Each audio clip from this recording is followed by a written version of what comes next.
Welcome to Capital City News, your connection to Salt Lake City government. I'm your host, Poonam Kumar. Today we'll talk to Colin Quinn-Hurst about the new bicycle lanes being added to 200 West. And our History Minute this week is about the presidential visits to Utah. But before we check out what's been going on, let's start with our legislative update. At a recent meeting, the City Council discussed its 2015 priorities. Specifically, the Council was briefed about a possible general obligation bond that could go on the November ballot for needed improvements to city parks, trails, and other open spaces for outdoor recreational use. A decision on the bond will come at a later date. The Council also has approved a major change for the voting process this year. Voting in Salt Lake City in 2015 will be a hybrid process with both mailed ballots and limited Election Day polling locations. Ballots will be mailed out to all registered voters 28 days before voting days in August and November. In addition, there will be 4 polling locations available on both primary and general election days. Earlier this month, President Obama visited Salt Lake City to highlight his administration's commitment to green jobs and the economy.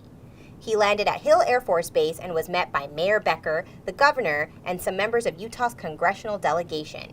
He then traveled via motorcade to Salt Lake City's Sheraton Hotel, where he met with Mayor Becker and a variety of local leaders, including officials from the LDS Church. The following morning, President Obama gave a speech at Hill Air Force Base announcing a new program called the Solar Ready Vets, which is designed to train veterans for jobs in the solar industry.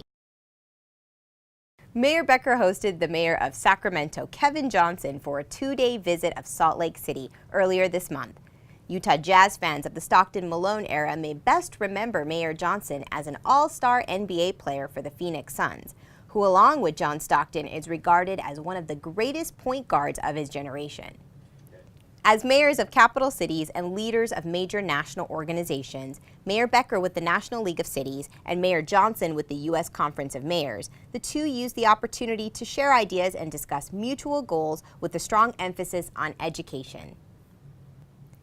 The Twilight Concert series lineup has been announced and tickets are selling fast. The Salt Lake City Arts Council and the mayor have partnered to bring one of the most popular events of the season and a world-class lineup of artists to Pioneer Park this summer. To tell us more about the exciting changes coming to 200 West, we have Colin Quinn-Hurst from the Transportation Department. My name is Colin Quinn-Hurst. I work for the Salt Lake City Transportation Division. This summer there are going to be a lot of changes coming on 2nd West in downtown from North Temple to 900 South. 200 West is a very wide street. There are 5 lanes for vehicle traffic, 2 parking lanes. It's over 90 feet wide, but currently it sees 7,000 cars per day or less, and it could handle 70,000 cars or more with its current configuration. So what we're hoping to do is reconfigure the space and make it a little bit more equitable and efficient, because right now over a third of all trips downtown, including this stretch of 2nd West, are by foot or by bicycle. So we see an opportunity here to make it more equitable. What we're going to be doing is changing the number of vehicle travel lanes and adding improvements for walking and biking, and also adding some streetscape improvements such as public art. So what that'll look like is 2 lanes of traffic, 1 in each direction with a center turn lane in most sections and with angle parking downtown.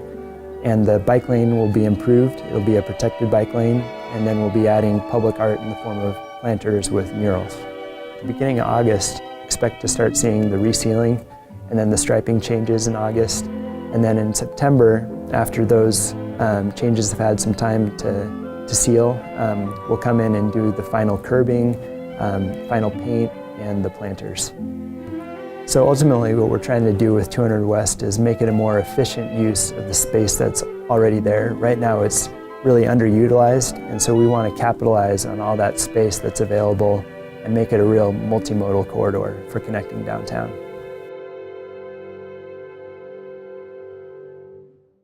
Salt Lake City Council member Kyle LaMalfa is here to give us a tour of District 2. Hi, I'm Kyle LaMalfa, representing District 2 of Salt Lake City, which is the neighborhoods of Glendale, Poplar Grove, and Fair Park, which is the southwest corner of Salt Lake City. District 2 features the International Peace Gardens, where you can enjoy the remarkable natural beauty at the heart of the west side.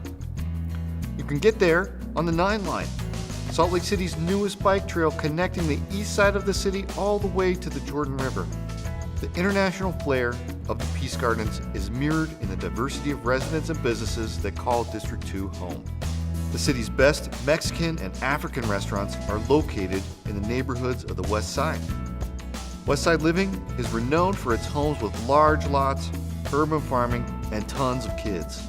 The Peace Gardens plays host to the 9th West Farmers Market in the summertime and is also a great jumping off point for an all-day bike ride that can take you along the river for over 50 miles either direction. You'll find great neighbors out in District 2, so come on out and be a part of it, either for an afternoon, for a dinner, or for a lifetime.